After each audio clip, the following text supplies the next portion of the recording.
episode of Dragon Ball Super. Beerus, the god of destruction, makes his way to King Kai's planet so that he can confront Goku and learn the true mystery of the Super Saiyan God. And Bulma finally begins her big cruise birthday party, which features the return of some fan-favorite Dragon Ball characters. This week's episode of Dragon Ball Super is going to seem very familiar to fans who have seen Dragon Ball Z Battle of Gods, and that's basically because this week's episode is a straight retelling of that. However, there are some noticeable differences, some new scenes which are added in, and lots of character cameos. So this week's episode, one of the big highlights is that we get to learn that Beerus is actually the one who sealed Elder Kai in the Z-Sword. That's some pretty crucial information, and again just demonstrates that Beerus definitely gets around and he totally lives up to his title as the God of Destruction. And by the end of this week's episode, both him and Whis have packed a lunch, they're getting ready to travel across the galaxy and confront King Kai and Goku so that they can learn a little bit more about the Super Saiyan God.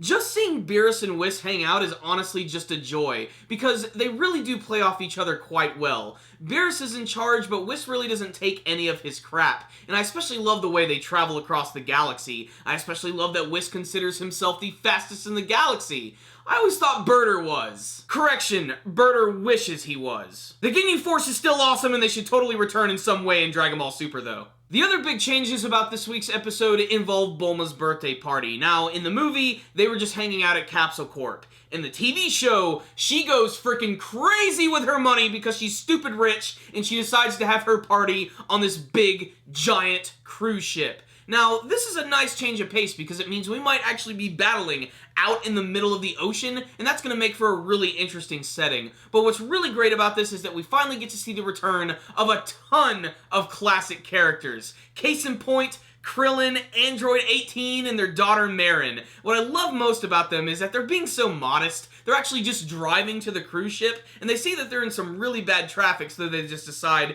to put the car in a capsule and just fly anyway. And this is where we get to see them run into all the other favorite characters like Yamcha, Puar, Tien Shenhan, and of course Chaozu, who is just as adorable as always. We also get to see the return of the very perverted Roshi and Oolong, who are literally the first ones there on the boat, and they're just there so they can scope out the bubes on the beach. It's just classic Roshi humor all around. And did anybody else get a chuckle out of that scene where Piccolo was given that photo from Gohan's wedding, and you get to see the photo of Piccolo behind them and he blinked when they took the picture? It still amazes me how much Piccolo has changed over the course of the series, how he was originally a villain and now he's basically the awkward uncle of Goku's family. Of course, Vegeta and Goku continue to train, and King Kai hilariously is doing everything in his power to keep Goku from learning about Beerus, the God of Destruction, because when Goku learns there's going to be someone stronger out there, all he's going to want to do is fight him. And that's pretty much the end of this week's episode. So what's the rundown on this week's episode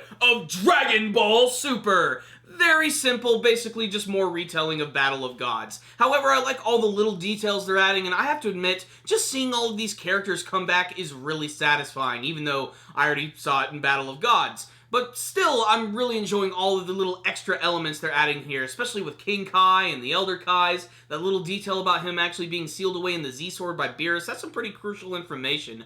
And they're definitely taking a lot of the assets from Battle of Gods. Like, you can see that Beerus' home is still pretty much the same, just like the upside-down pyramid with a giant tree coming out of it. But still, I actually like the fact that they meet the Oracle Fish, and it's at a different setting. The Oracle Fish is really funny. It's one of those classic Akira Toriyama-designed creatures that's just so distinctive, and it's just got this weird little cute design. It's hanging out in this floating scepter fishbowl. The humor and energy of Dragon Ball has totally been encapsulated in this series, and I imagine as the episodes are going to go on, it's going to start to feel a little bit more like Dragon Ball Z again when we finally get to the action elements, especially because there are going to be some very big surprises down the pipeline, especially if you've seen the promotional material, and even more so if you're reading the manga version of Dragon Ball Super, which is a really great complement to the anime series. Next week's episode is going to be very controversial. I know a lot of people are probably not going to like it. I myself cannot wait for it because I am a huge fan of Dragon Ball. I actually really love the comedy and humor of the series, so I cannot wait to see the return of the Pilaf gang. That's right, Pilaf, Mai, and Shu are going to be returning, and just like in Battle of Gods, they're going to be children.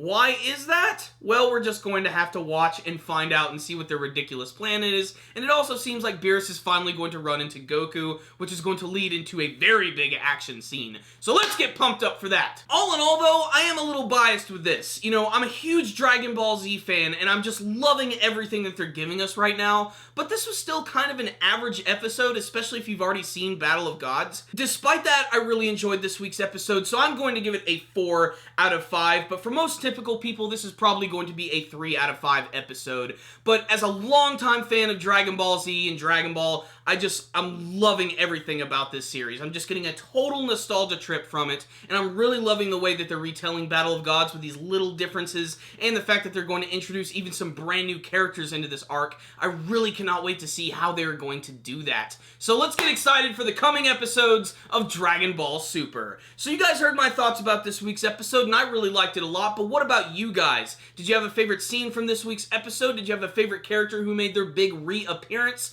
What do you hope to see in the battle between Beerus and Goku? And what do you hope to see from the rest of Dragon Ball Super? Please tell me in the comment section below. Thank you guys for watching my review. Make sure to like it and share it with your friends. Subscribe to the channel and follow us on social media. Thank you guys again for watching, and as always, stay dandy, baby!